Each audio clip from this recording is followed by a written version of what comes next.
Are you able to see the slides?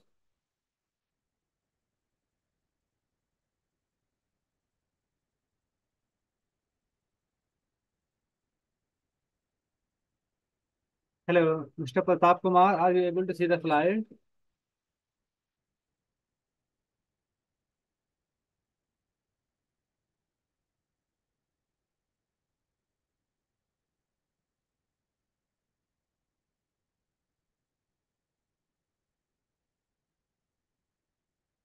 Okay.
So I think we should start the class. Okay, because we don't know other people will come or not. Since last 21 minutes, no one joined, and you are the only participant here. So, shall we start the class?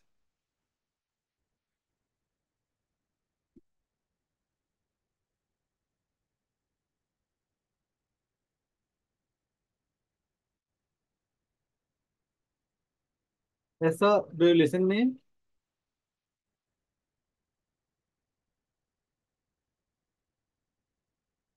Mr. Pratap Kumar, do you listen to me? Please message in the box.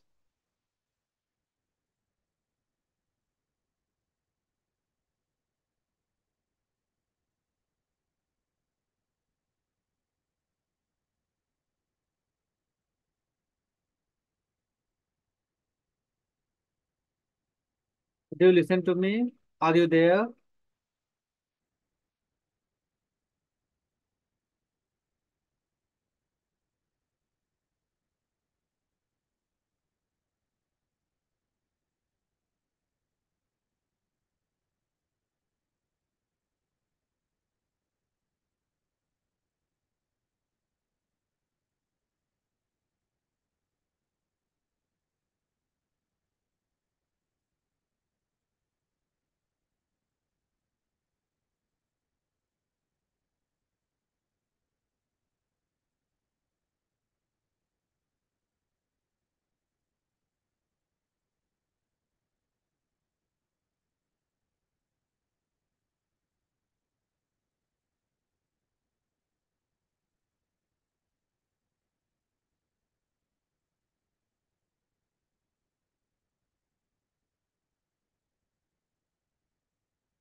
Hello, Mr. Pratap, are you there?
एक minute,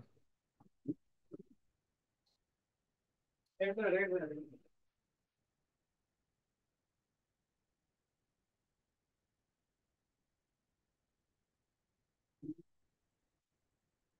कैसे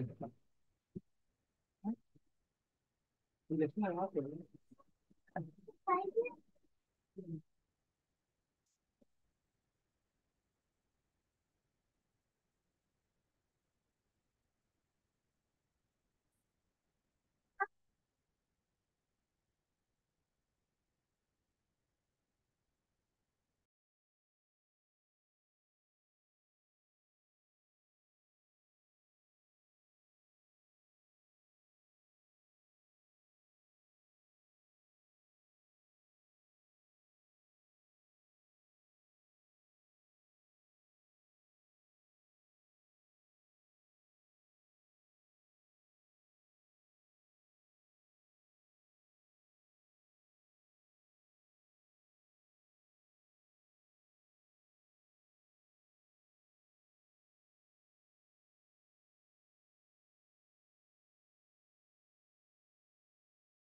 Hello, am I audible? Hello, am I audible?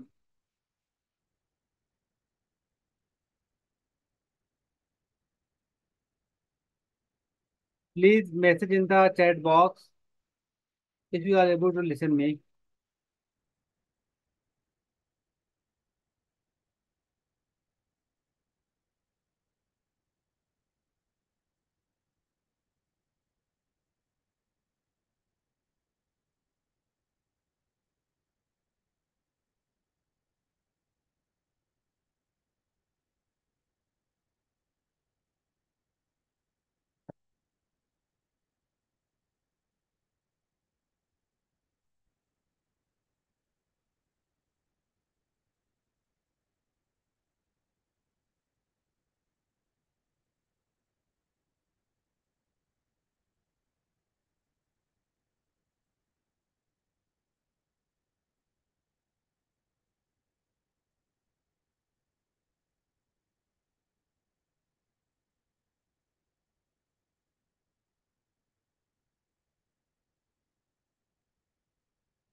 Dear students, welcome to our MA English class. So today we will discuss paper 6, Indian Writing in English. In this paper, we will discuss Unit 1. So the title of Unit 1 is Report on Education by Vanilla Kunti Subro. So what are the objectives of this unit? The objectives of this unit are discuss Subro as the writer of this report on education. The next objective is familiarize yourself with condition of education in schools in the Madras Presidency around 1820. Next objective of the unit is analyze the report to discover the nature of relationship between the Indians and the British who ruled them. So we will discuss the background of the unit now, background of the report now. So the period between 1813 to 1835 is an important period in the history of Indian education. So the period that is between 1813 to 1835, that is almost 22 years. It is an important period in the history of Indian education. The British Parliament sanctioned 1 lakh rupees for reviving Indian literature and for the promotion of scientific knowledge, but very little effort was made. Here, 1 lakh rupees was sanctioned by British Parliament for the reviving and improvement of Indian literature, we can say. But very little effort was made towards this revival. Though there were, very little effort regarding the revival of our Indian literature, our Indian education system, though there are very little effort, but uh, the debates and other things were going on related to that. So, but the period witnessed debates on relative importance of Oriental and Western system of knowledge and science and literature. So, as I told you, though there were very little effort, but debates were going on about all these things, about the Oriental and Western system of knowledge and science and literature. Generally, English education in India is traced to Rajaram Mohan Roy's letter of 12th December 1823 to the Governor General of India. So generally, we know that English education began, I started in India with the letter of Rajaram Mohan Roy. uh, he wrote this letter on 12th December 1823. But very little is known about the letter Nalakunti Subro wrote on 7th August 1820 to the Secretary of Madras School Book Society about the condition of education in Madras Presidency. So, as I discussed in the earlier slide, it is we trace the English education in India with the letter of Raja Mohan Rai, which he wrote in 1823.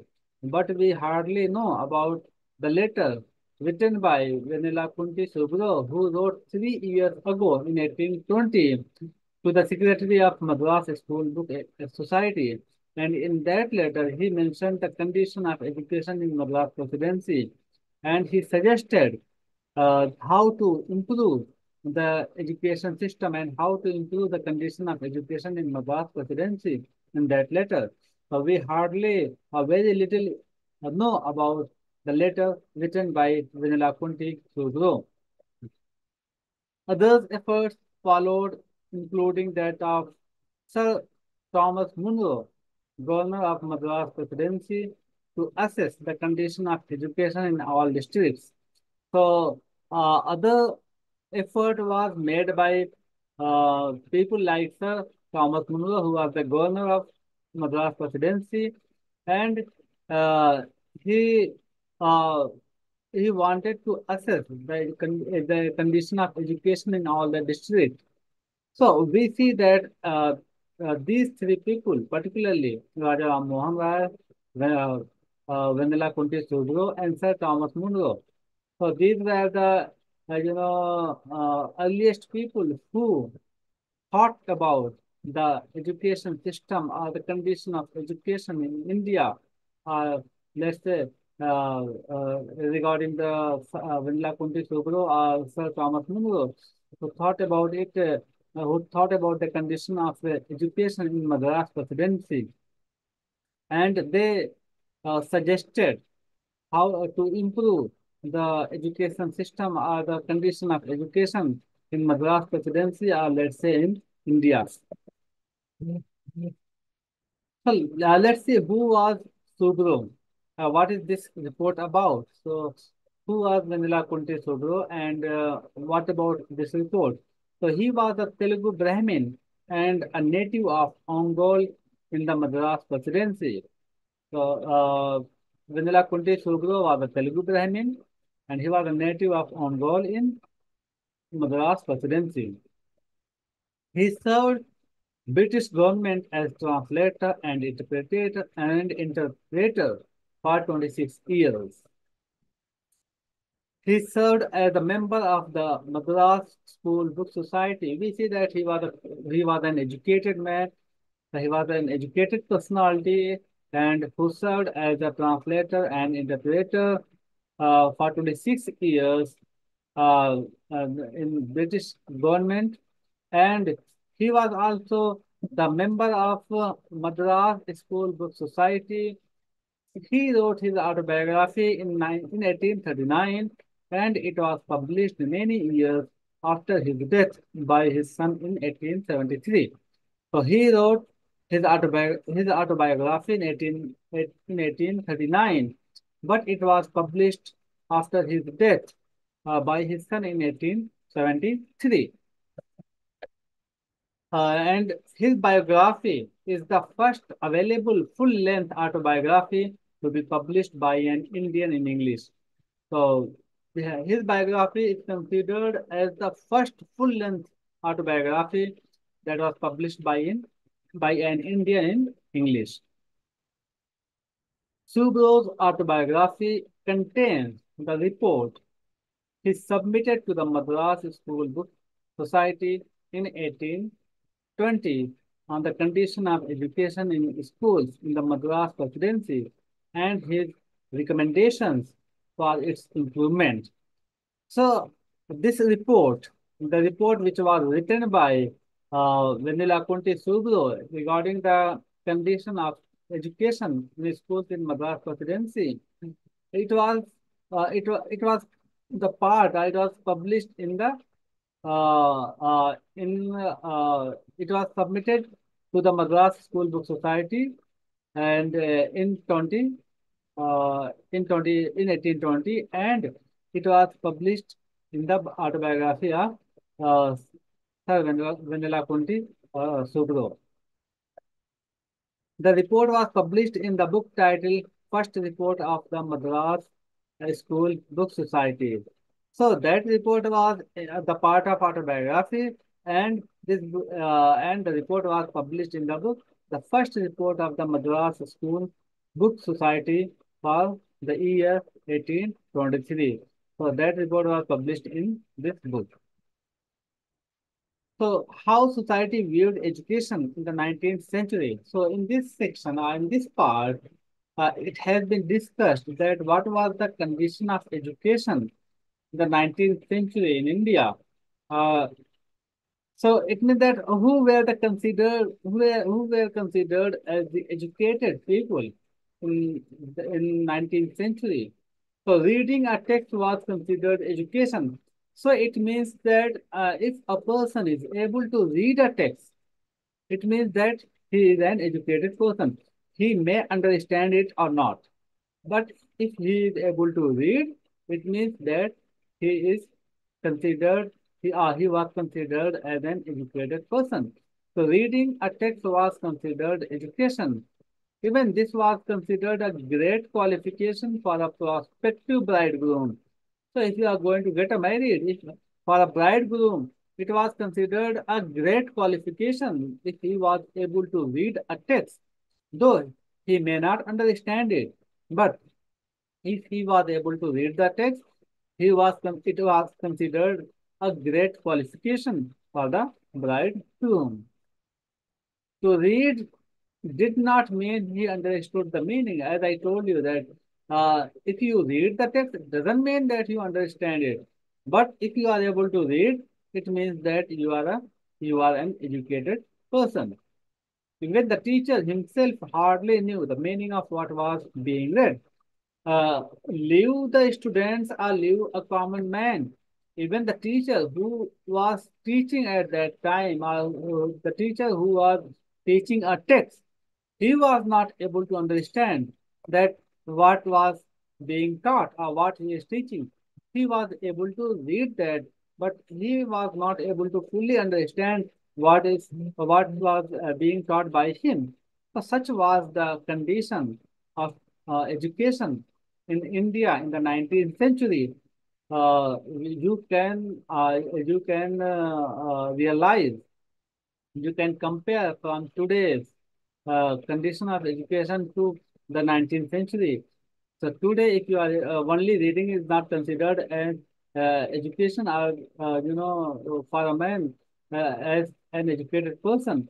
But in 19th century, if a person was able to read a text, that was considered as the education, or he was considered as an educated man. So he may not be able to understand that. Not the teacher, not even the teachers who were teaching the text were able to understand the text. Just they were able to read only. So that was the condition of education in the 19th century, India. So in such situation, students used to learn more knowledge of languages after leaving the school when they actually started working. So in such situation, the students were able to learn more knowledge of languages after the school. When they were in the school, they were not able to understand a text, uh, uh, but they were able to understand the text after they were leaving the school and they were going for work. So it means while working, they learned. They were learning a language. So you can understand, you can realize if the teacher himself was not able to understand what is being taught, what he was teaching, then how can a student understand it? So that's why so students were learning more when they were out of the school, when they were in the job, rather than when they were in the school as a student. So specific recommendations for the improvement of the situation. So, what were the recommendations by Vanilla Conte Sogro to improve the situation or the condition of education in India in 19th century?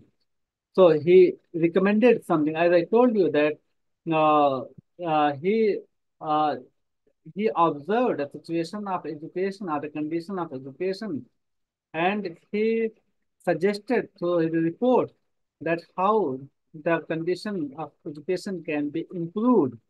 So there were some recommendations by him. So let's see what were the recommendations. For the native schools, for the native schools, he recommends abridgments of the existing Telugu, Tamil, Kannada, and Marathi grammars. Uh, Grammars written in prose, tales extracted from different books, chiefly of morals, written in these languages, and arithmetic and mathematics explained in prose. So here native means not the native of India. Here native means the uh, native, English speakers. Here the word native refers to the British people who were the native English speakers that time. So he said that because the Britishers also learning the vernacular languages of India so that they can interact with the local people. Uh, so he recommended what to be done for those people.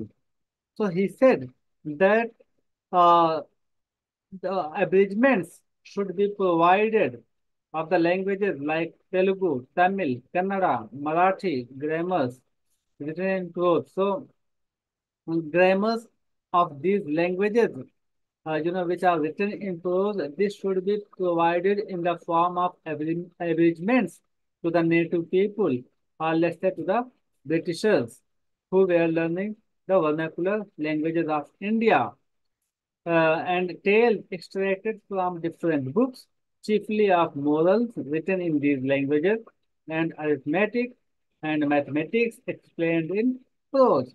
So he also recommended that tales from different books and the tales which are, you know, chiefly which have a moral purpose and arithmetic and mathematics, these things should be abridged or should be explained in prose to the native people. Native here means to the Britishers who were learning the vernacular languages of India. So these were his recommendations for the Britishers. And for the English schools, he recommends. And what about the English schools? And what about the local? What about the Indians uh, who were learning English, who wanted to learn English? What to be done for them? So he recommended that abridgments of English grammar explained in vernaculars. So the abridgments of English grammar should be explained in vernacular languages like Tamil, Telugu, Marathi, Kannada. So it should be explained in vernacular languages so that it will be easy for the students, for the Indian students to understand. And history of the world and translations into different languages, and history of the world with translations into different languages. And what else to be done? The history of the world should be presented in translations into different languages. Different languages means different vernacular Indian languages, and familiar dialogues in English with translations. And the familiar dialogues which are very common in our day-to-day life should be uh, translated into vernacular languages. And what was the other thing? Vocabularies in English and other languages of the country. And vocabulary should be provided to the students of India of the vernacular languages, uh, in the languages of the in English and in other languages of the country, in the vernacular languages of India, so that it will be easy for the Indian students to understand and learn English. So these were the recommendations of Vanilla Conti Sogro to Britishers who were learning vernacular languages, and uh, for the Indian students who were learning English. So what is the significance of the report? The report, written in 1820, is significant that it documents a native observation on education long before the Macaulay's Minute on Indian education, and before the initiatives by Raja Ram Mohan Rai and Sir Thomas Munro. So as I told in the earlier slides that when we trace the English education in India, we talk about the letters of Raja Ram Mohan Rai written to the Governor General of India. But we very little we know about Vanilla Kundi Subro's report. So the importance of this report is that this report was written earlier than the Macaulay's Minute or Rajaram Mohan Rai's letter or Rajaram Mohan Rai's letter or Sir Thomas Munro's observation. And it is also important in the sense that it is about the observation of a native of India about the education system of his country or about his presidency.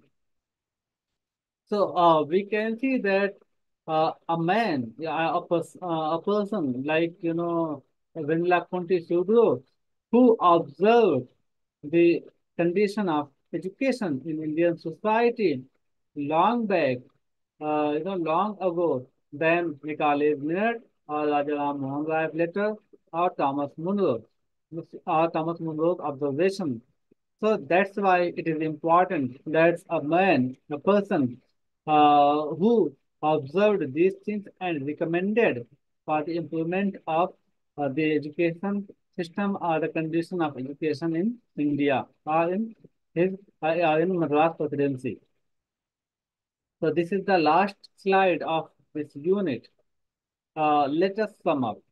Subro's report of 1820 on education acquaints us with the conditions of education in the schools of Madras Presidency in early 19th century and recommends some measures for their improvement. So we see that the report was written by Vinalakonte Subro in 1820, and through this report, we are able to acquaint ourselves, or we are able to know the condition of education in the schools or in the Indian society, or let's say in the Madras presidency in the 19th century. And uh, uh, there were some recommendations through this report for the improvement of the condition of education in Madras presidency by by Vinala Kunti Subro. So this was the first unit that was about the report on education by Vinala Kunti Subro. Now we will move to the next unit, that is unit number 2.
So dear students, I hope you are able to see the slide.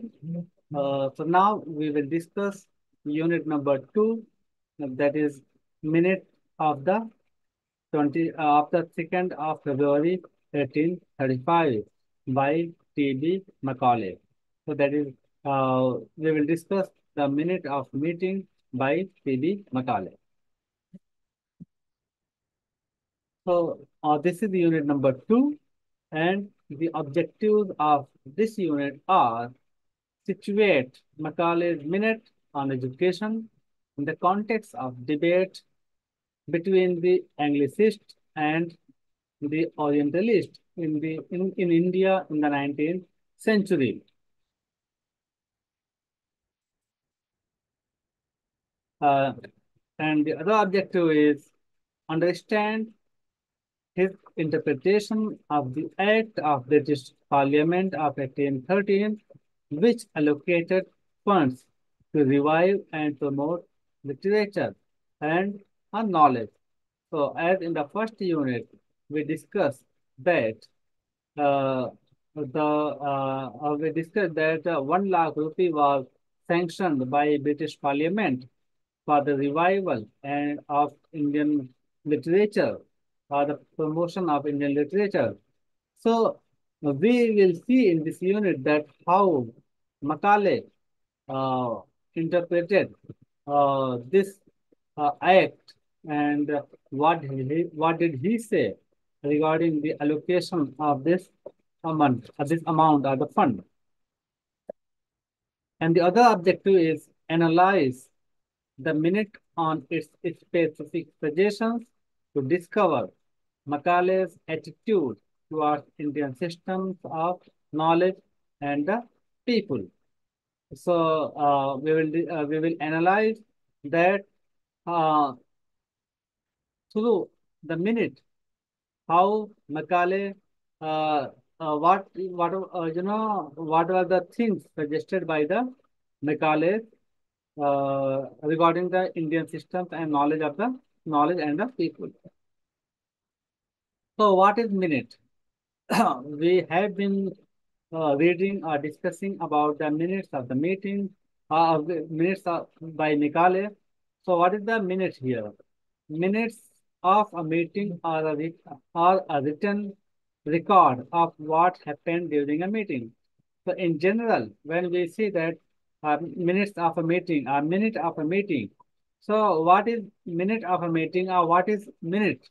So it is so minutes of the meeting are the written record of what happened during a meeting. They include the main points of discussion, decisions made, and actions to be taken. And in this minute, so what are the things to be discussed? Points of discussion, decision made, what are the decisions made in that meeting, and what were the actions to be taken. So all these things are mentioned in the minute. So that is known as minute of meeting.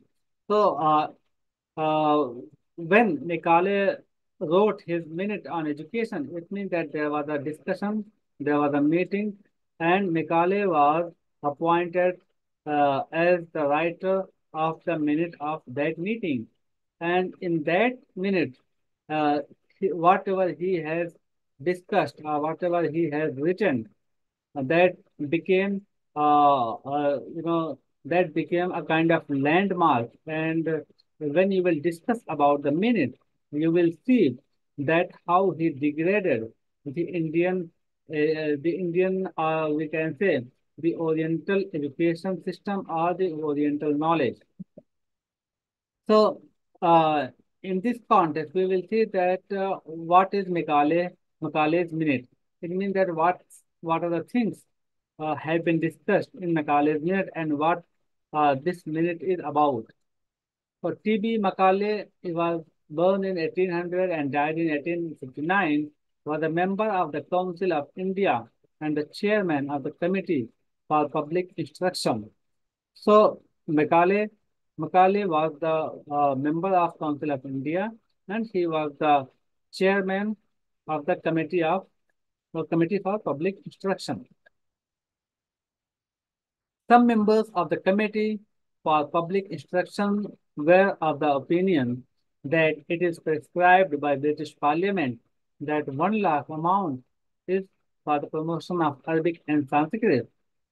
So as we discussed in the first unit, that 1 lakh rupee was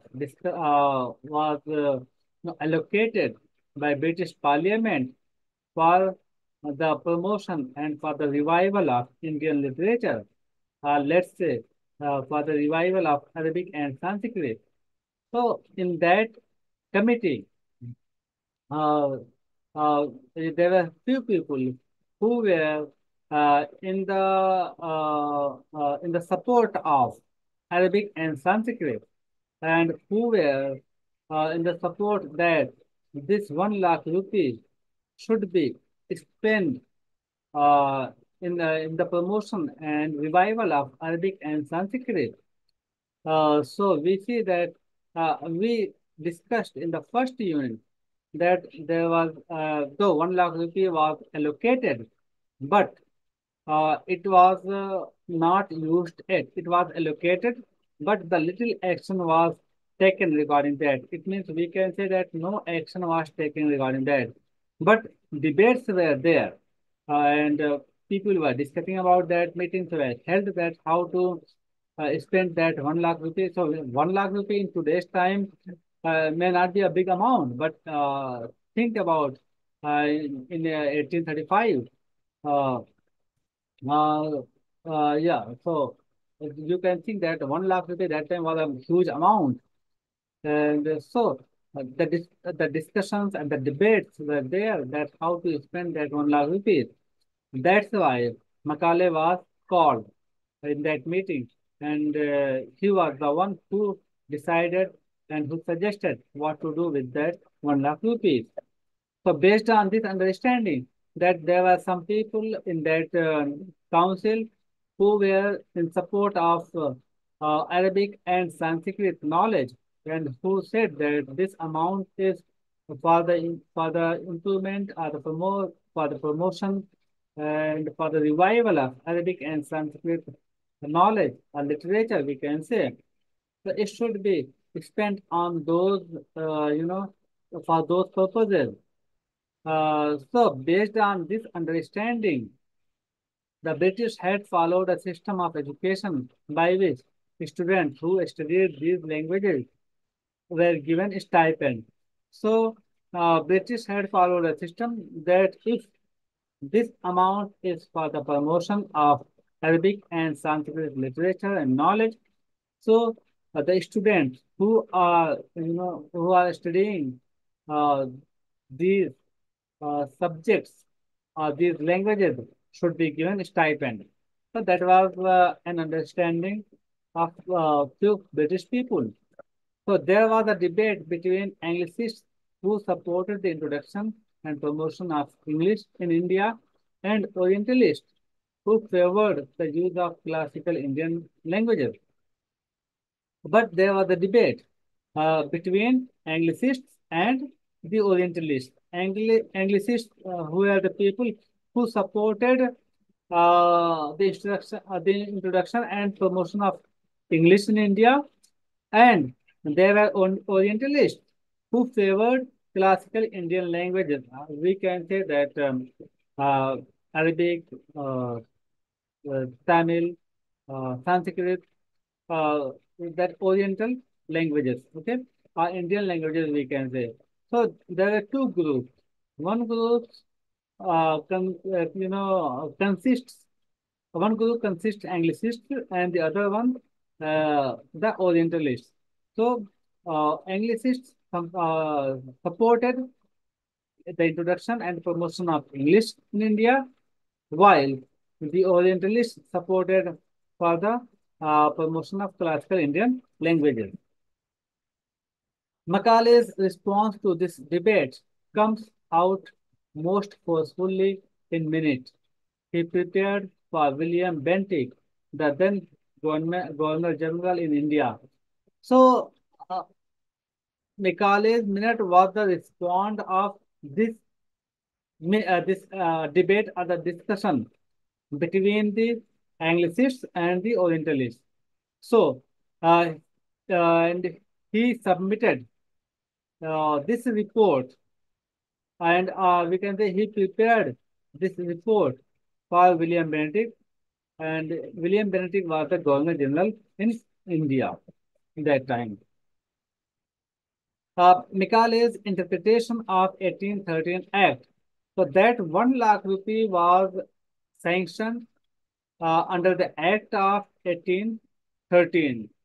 So, as I told you that 1 lakh rupee was for the Arabic and Sanskrit literature.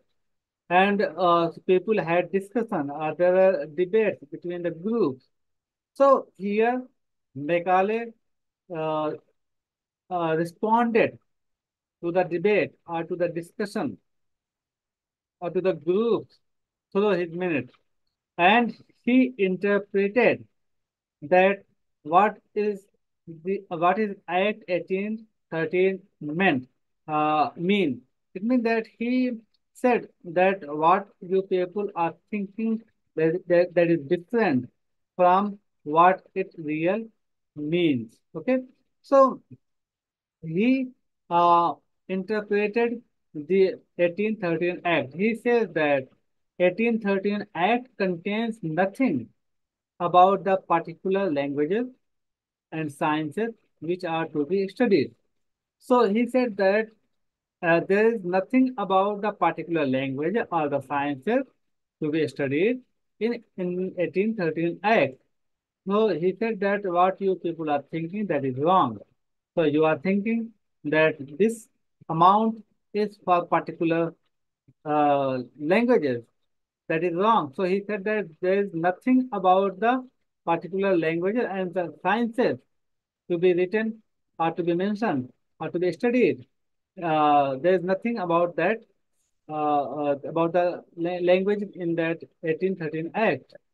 And he said that 1813 Act had set apart a lot of rupees for the revival and promotion of literature and encouragement of the learned natives of India.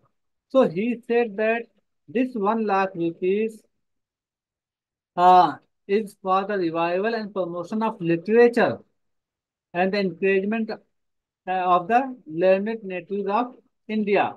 So it is not about any particular language. It is for the promotion and uh, revival, promotion and encouragement for the learned natives of India. So it means that how we can encourage them, uh, how we can encourage the native people that they should learn a language or they should learn the literature. So it is not about particular language. It is what he meant that it is for the general literature we can say or for the general knowledge for the introduction and promotion of a knowledge of the sciences among the inhabitants of British territories. So he said that this 1 lakh rupee is for the promotion of the knowledge and sciences among the inhabitants, we can say among the native people of India. His argument was that it was wrongly interpreted to mean that the allocation of 1 lakh rupees had been made for the study of Arabic and Sanskrit literature and of indigenous systems of knowledge. So he said that it was wrongly interpreted. It was wrongly interpreted that this 1 lakh rupee is for the uh, for the promotion and for the promotion of Arabic and Sanskrit language. It is not for any particular language, what he said. So earlier, as people were thinking that this 1 lakh rupee is for the promotion and the learning of education of Arabic and Sanskrit language and literature. So Macaulay said in this report that this allocation, this amount is not particularly for any language. He tries to arrive through his minute of 1835 at a new interpretation of the provisions of 1813 Act. So through his minute, he gave a new interpretation. Okay, that how that what uh, 1813 Act meant. So earlier, before his minute, it was considered that uh, the Act 1813, which allocated 1 lakh rupee for the uh, promotion and improvement of education system in India, particularly for the Arabic and Persian languages. But Macaulay said that uh, there is nothing mentioned about the languages. There is nothing mentioned about Arabic and Sanskrit language in the Act 1813. So it is not any. this amount is not for any particular language. It is for the general that how Indian literature and sciences can be revived and improved, and how the condition of education in India should be should be improved. So Macaulay's line of argument, what on what line he argumented, on what line, what were the things he argumented in his meeting. He said that Macaulay takes on the problem from several angles. So he takes on the problem existed in that society. We can say the education, the system, the condition of education that was in the 19th century. So he uh, takes on the problem from several angles. He builds up his argument in slow and gradual stages. So slowly, by analyzing the problem from several angles, slowly he comes to his, he comes to his argument. We will discuss it step by step. So about the argument of Macaulay, we will discuss here step by step. So it's almost 12 o'clock, and the remaining uh, the remaining topics of this unit will be discussed in tomorrow's class. And for today, we will stop the class here. And I hope that the class was useful for you, and I hope that you were able to understand what I have discussed in today's class. So for today, uh, we will stop the class, and we will meet again tomorrow. So thank you. Bye.